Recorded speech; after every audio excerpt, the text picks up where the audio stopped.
Listen, you know many people, some of you are even in that category, where you are doing a lot of things, but they are not paying you for what you are doing because you don't have the qualification. But you know you can do the job. That's where this thing works. Look, when I started out, because I'm a pastor, I started realizing that a lot of things I could do and be paid for, people were not willing to pay me for it because they only saw me as a pastor. And I started realizing that I need to make adjustments in some of this formula. Because see, in the world that we live in, the Bible says the children of this world are wiser in their own thing than the children of light. And it says that when we go into the marketplace, we should be wise as serpents and gentle as a dove. So as I began to share with my members in the 90s, I realized that many of them were doing well. They were getting promotion. They would come and give testimony. So I said, come, all these things I'm teaching you people, you are going to work. Why not tell your office that I can come and train them? And they should pay me as a consultant. So many of them will now go. They will now come and say, hey, sir. They say, I should bring your CV. They say, we should bring your resume. I say, what's that? I'm anointed. I know this thing. They say, so I realized that even though I was teaching them, when it comes to the marketplace, it's not a pastor, doctor. No. It is, what are the certifications? So I say, okay. I studied building technology and quality surveying. You can't put that one. I say, God. So I began to reorganize myself. Number one, you will never see any book I wrote that has pastor. My name is Olumide Emmanuel. Pastor is not my name. It's what I do. Hello? I'm telling you. So I saw John Marks. I said, this guy is a pastor. He doesn't put pastor. So I started. I copied John Marks. I said, yeah, my name is Olumide Emmanuel. And then I began to reposition myself. And before you know it, I started going for courses. I started doing things, getting certification.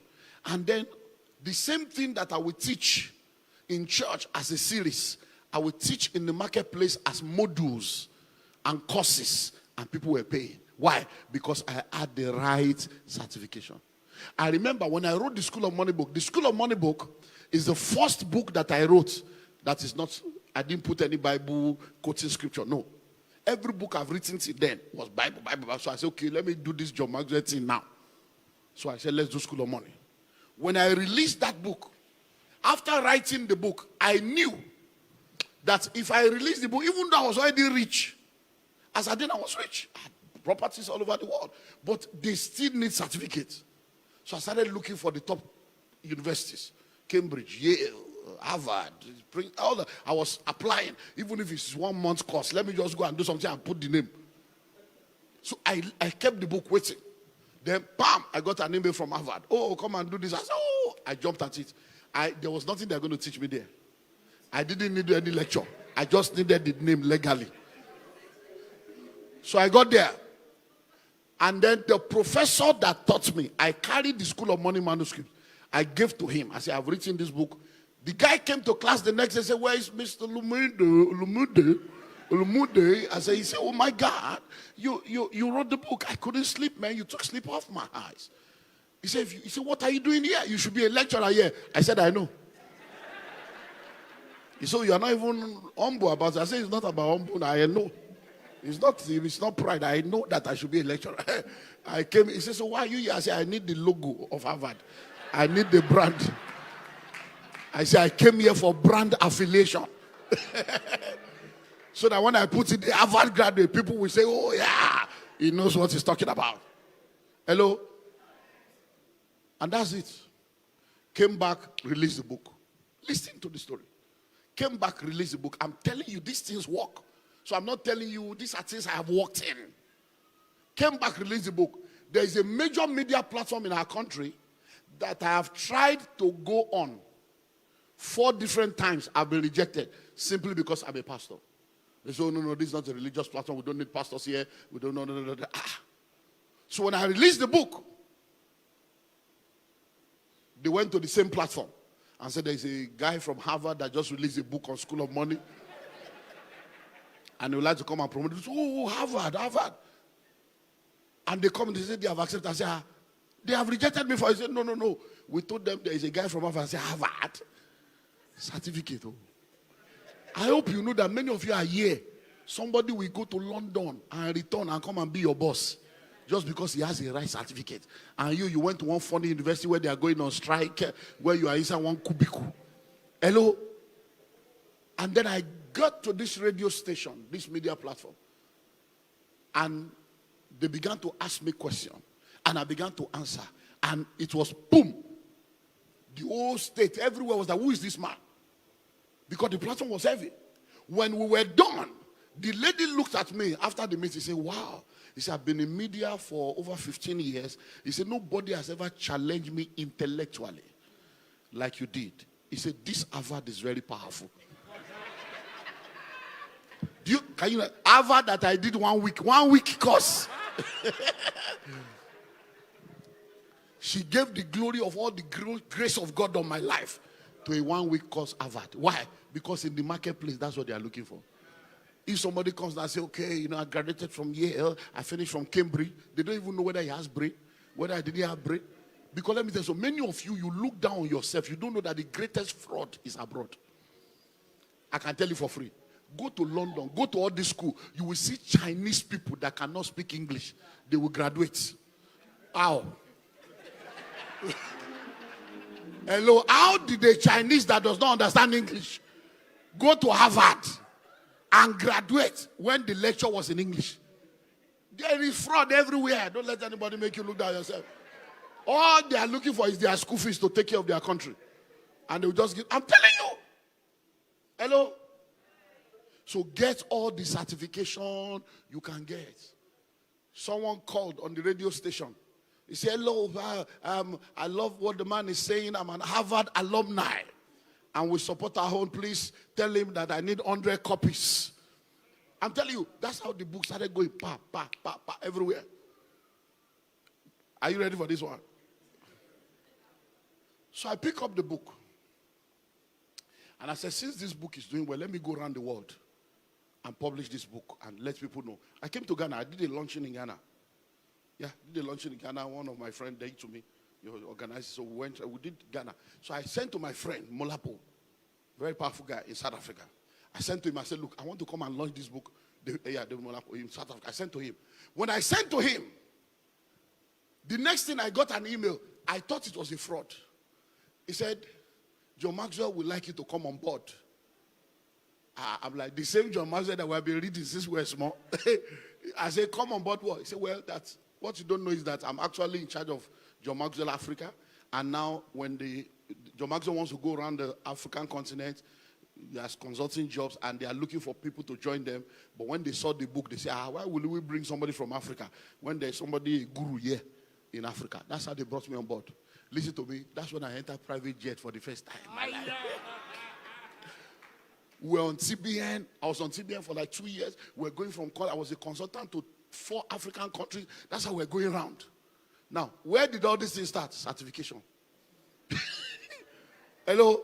They were not carrying me around as Pastor Olumide Emmanuel. They were carrying me around as Dr. Olumide Emmanuel. So get all the certification you can get. Number 4. Network strategically. What did I say?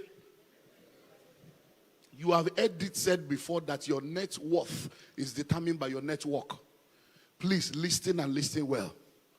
In this life, you don't go up, you are brought up. You don't go up, you are what? You are brought. The same way your parents brought you up, somebody must bring you up. In this world, there are gatekeepers that determines who enters and who stays. In this world, there are rooms where destiny decisions are made. And if you don't have the right people speaking for you in the room, if you don't have sponsors, if you don't have mentors, you will realize that you can labor and labor and labor, and you wonder why you are not moving forward. Somebody must speak for. So you need to network strategically. So when you get into an industry, let me start with the company. When you get into a company, number 1, find out in this company, who are the power brokers? Who are the people that determines what happens here? Listen, it's not sucking up to people. It's not human worship. But it is the way this world works. And don't let anybody tell you it's an African thing. Anywhere in the world, Anywhere in the world. I run the Billionaires Conclave. It's a global platform. We are members in 14 countries all over the world. When you hear things, you will be like, I used to think that some things are only in Africa. No. One of my members, we had a conclave summit in Atlanta just this March, Easter weekend. And he was sharing that, sir, that all these things you are sharing, that in fact, my wife and I, our life has changed within the last 12 months, And what had happened was, they are involved in real estate in Atlanta. And he said, when they started listening to me and joined the conclave, because I told them, which is one of the things I will share with you tomorrow, go and join Rotary Club, join Lions, join all these associations. Because you people will just be going to church. And I'm asking myself, you just be going to church? I said, look, religion. So they joined this association and they became regular. They were going, before you know it, they were meeting. Because most of the people that run things are in different associations. And when you meet in association, just because you are a member, some barriers are already removed. That's how they had a meeting. One of the major power brokers said he was doing his 60th birthday and invited them for an exclusive dinner. And then they told their pastor that these people have invited us. And the pastor said, no. Be careful. Because those kind of meetings, So they called me. They said, sir, we are confused, sir. I said, what? He said, you told us that we are either in the secret court or we are in the secret place. I said, yes. He said, these people have invited us. But our pastor is saying we should be careful. I said, yes, he's right. Be careful. Be careful doesn't mean you should not go. He's just telling you to be careful. So I am now telling you, be careful and go. They went to the meeting. Man of God. They say when they got there, they were the most dressed people. Everybody was in short knicker and t-shirt. They thought it was, they had tuxedo, they had gown. They said, oh. He said when they got there, mayor, chairman of this and that, the man just introduced them. And they said this. They said there are things they have been pursuing that they have not been able to touch, that they did not even know that these people are aware. He said, the man now said, yeah, so introduce them. He said, they are the ones trying to get that property and that other property. You know, that one we discussed, they are the ones. So let's allow them. He said that was the first time he was aware that some people were even aware that they are trying to get the property. He said, when they now went to meet, I said, he said, no, that nothing moves in Atlanta without us. They say any property you are buying, if we say the bank is not giving you money, they are not giving you money. If we say you are not getting that property, you are not getting. These are people that are power brokers. Many of the prayers you are praying, all you need is one connection. Hello? So if you want to do well in the marketplace, network strategically. Don't go to church, raise shoulder. Go to office, raise shoulder. Everywhere you are raising shoulder like a peacock. Pride and arrogance will mess you up. Hello? Greet people. Smile. It's free. Smile is free. Yeah, smile. It's free. You don't pay for it. Hello? And then volunteer. Offer yourself. Say hello, how are you? Just go to the people. Hello, just to let you know, I admire you. You're learning. You know, I just want to learn anything you think I need to know. Just put yourself out there. In the marketplace, we call it top of the mind awareness. So that, because listen, you see. There are rooms that determines what happened in destiny. We can't go into all the rooms, but if you get the book, I mentioned 7 of them in the book. Everybody is born in what is called a labor room. And what happens in the labor room determines whether you will be born or you will die. And your mother alone will come out, or you will come out without a mother, or both of you will come out. Labor room is very powerful. We have all kinds of rooms. But there is one room that is very powerful. It's called the boardroom. The boardroom is where decisions about people's progress are made. Now listen. When decisions are made in the boardroom, you must have a voice. That's why you network strategically. So that when you are in the boardroom and the senior management is meeting to determine who to promote, who to transfer, you are not going to be there in that decision-making room, but you must have somebody there that is a voice for you. I sit on the board of different companies all over the world. I've been in meetings where people's destinies were being decided. I've gone to office before to sack people, and I came back without sacking them. Why? Because somebody said, sir, we can't sack him. Please, sir. The wife is pregnant. Let's have mercy. Let's give him 3 more months. My PA is here. We still discuss sacking somebody today. Today. The person is sitting down and thinking he has a job. But today, what did we conclude? Give him 3 months. He says, sir, let's give him 3 months. So I said, okay, get the other guy ready. So that in 3 months' time, we can easily replace him. So we are already getting a replacement like David for Saul. So if he does not match up in the next 3 months, he has lost his job. That is how powerful some people are. They determine who moves and who does not move. So you network strategically. There are gatekeepers. Don't let anybody be telling you, I don't need anybody but God. Be fooling yourself. You will realize that God cannot do anything in this world without human vessel. Hello? Do you know what killed Vashti? Do you know who is called Vashti? Vashti, very powerful woman of God. She ended up in obscurity because she had no voice in the boardroom. Read your Bible. Vashti did what every woman has done.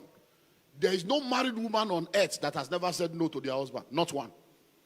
All men know what it means to hear no. No in different no. No, no. No is normal. Hello?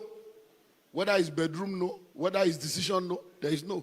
We continue with life. I'm tired. No, leave me. Is it food? Is that what you want? Is that the reason you are thinking about? No, no problem. Hello? So the husband says, go and call her for me. Let her come and display. And she said, no, I'm not coming. I'm busy. Read your Bible. When they told the king said, okay, no problem. Women, let's continue. The king was okay. And then that was a board meeting in the boardroom. All of a sudden, Memuka. He said, excuse me, sir. We can't continue this meeting. He said, what madam has done is dangerous. If we allow it to slide, women will begin to disrespect their husband. They were already disrespecting you, sir. You don't look for an excuse to fight your battle. You were already being disrespected. So why are you coming up with this story? But you know the amazing thing? Memukan is not the issue. Nobody in that room pleaded for her. She did not have a voice where it mattered. Somebody should have said, no, we can't do that. Keep quiet, Memukan. This is your wife, not that. No, madam is good. This just one thing.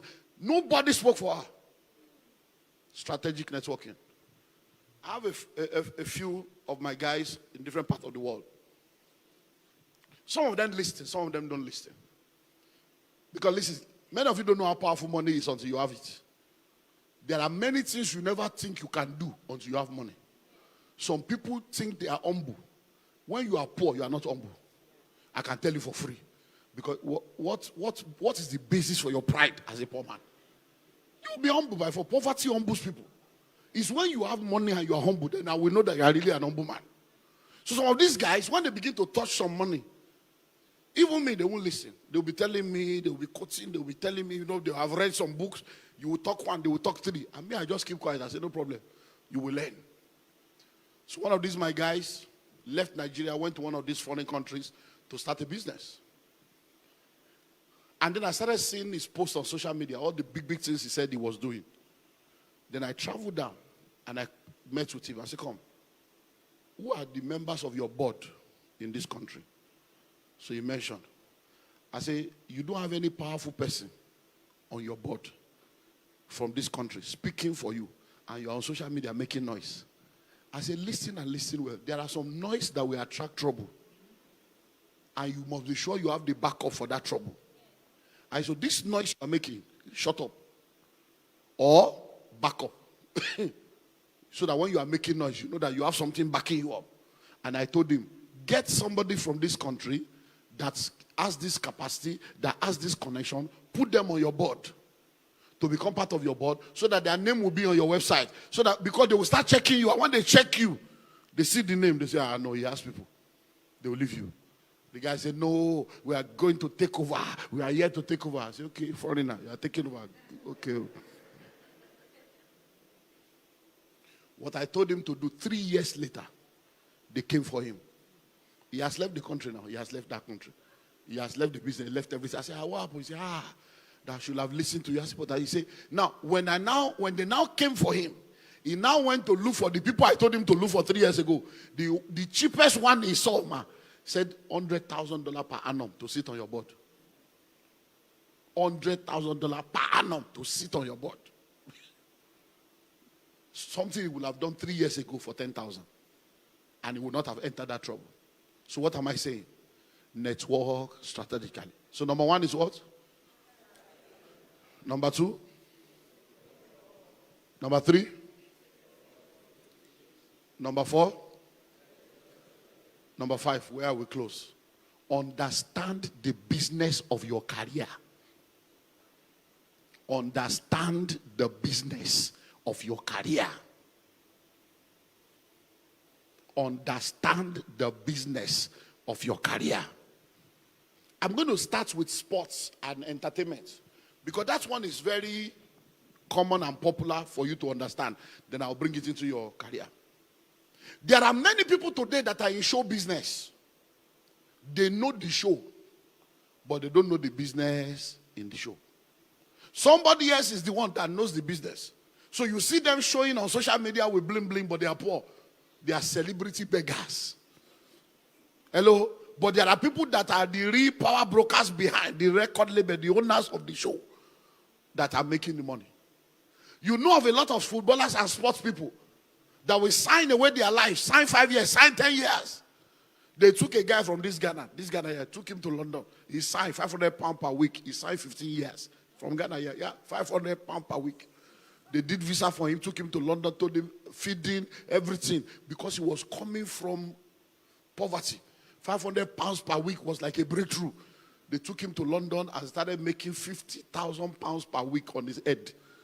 And then he started complaining, no, you have signed, sir. You have signed. Hello? You must understand. Do you know a lot of musicians today, when they are nobody and they want to be known, record label will sign them. They don't understand the business of that career. They enter. Now they are known. They now say, no, the man is using me. And then, if you don't want to be used, be useless. He's using you. When you were a nobody and they were signing you, and they were giving you house, giving you car, giving you uniform, and doing all that, and posting you, you didn't know they were spending money. Now you are now a big boy. Hello? So what am I saying? Are you ready for this? There is a difference between medical profession and medical business. There's a difference between legal profession and legal business. So every career profession, there is a business in that career. The real money is not in the profession. The real money is in the business of your profession. So you can be a medical doctor and be poor, but you cannot be in medical supply business and be poor. Are you seeing the difference now? So you can be a medical doctor and you're going on strike, asking for salary increment.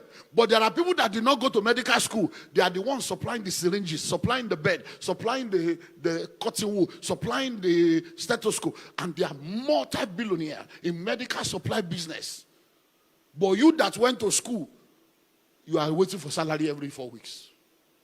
There are people that are lawyers now. They are charge and bail lawyer. They are in the legal profession. But there are people in legal business that are making money selling legal books. They produce legal books, sell the gown, sell the wig, sell all the things that they are using, and they are making money and cashing out. And the lawyer is looking for the next case. Hello? So what career are you in? Hello?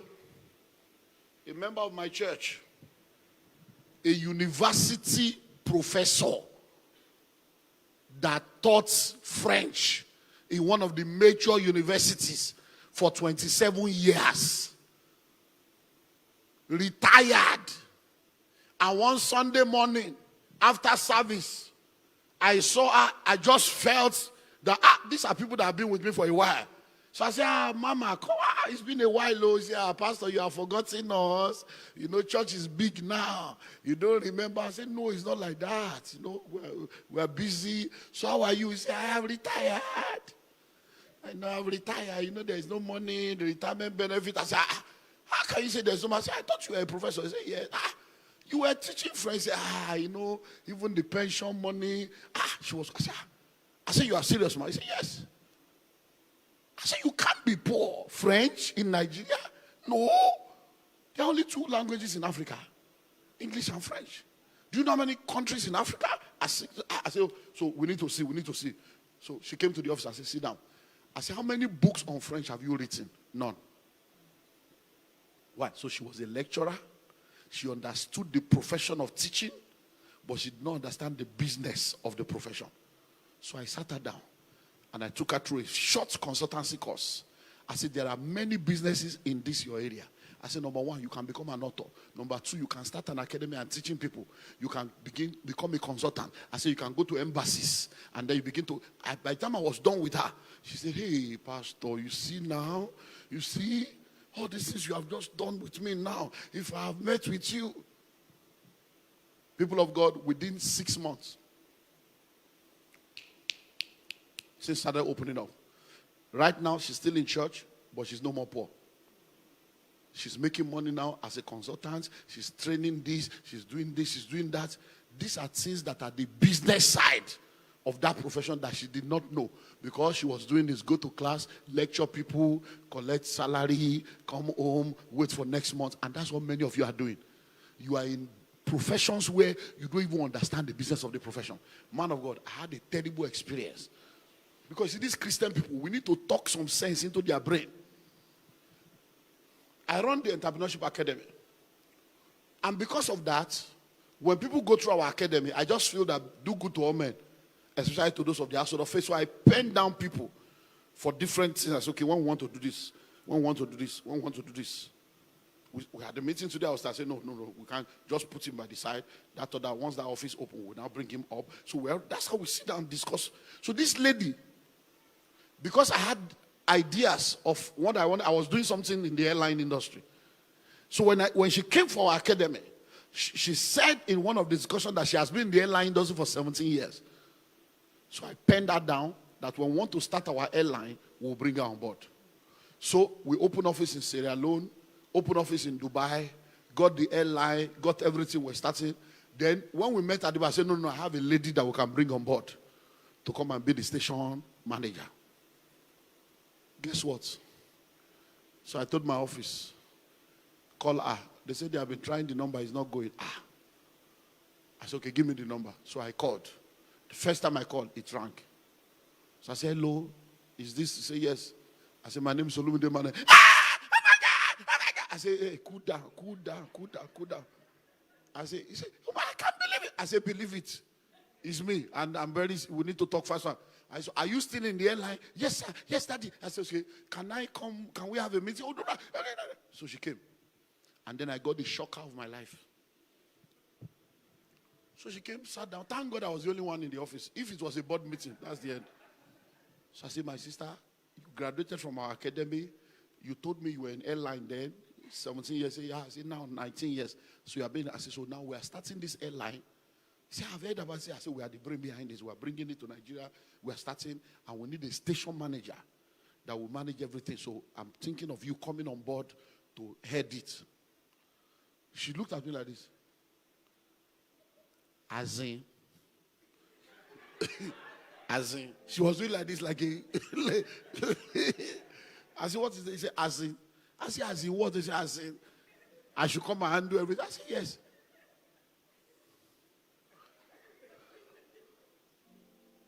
Man of God. She said, all I know is ticketing. True life story. I lie not before God. All I know is ticketing. I said, what did you say? I said, you are in airline industry for 17 years. You don't understand how airline runs. All you know is ticketing, selling tickets. I say you are a fraud. Ticketing. He said, because I was too ashamed, too disappointed. That look at the way Christians, and they'll be going to church praying and fasting. Useless life. What God cannot do does not exist. Oh Lord, oh Lord, oh Lord, oh Lord. And God will be wondering, my people, open your brain. Stop all this nonsense. She said all this. She said, but she can recommend somebody for me. So she recommended a Muslim. That the boss can do the job. I said, no problem, I'm okay. God bless you. Bye-bye. And she left. I deleted the number from my phone. Deleted everything. I said, this kind of people, go for deliverance. One day you wake up. What am I saying? That's where many of us are. You have been in that office for 7 years. Do you know how offices run? Technical skill is different from business skill. Hello? That you are in an industry. That's, look, even in ministry. It happens. You see a lot of people, assistant pastor, send them to a branch, they will fail. Because as assistant pastor, they will come, they don't know how the people came. You give them microphone, they are fighting for pulpit. Pulpit that they did not build.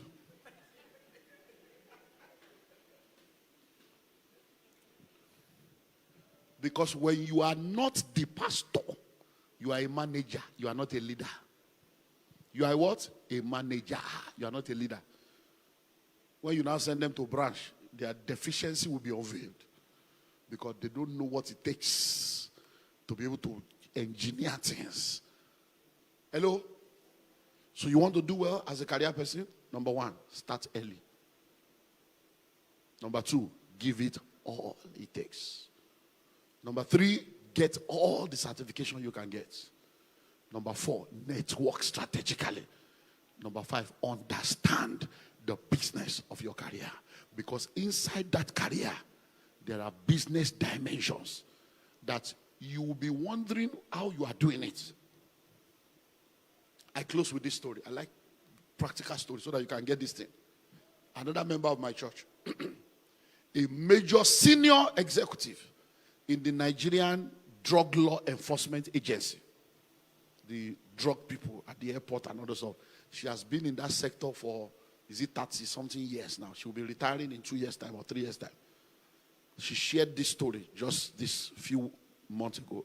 I think January. She shared this in January. That all her life, that when she started work, drug dealers came to the airport to transfer drug. And she met them and caught them.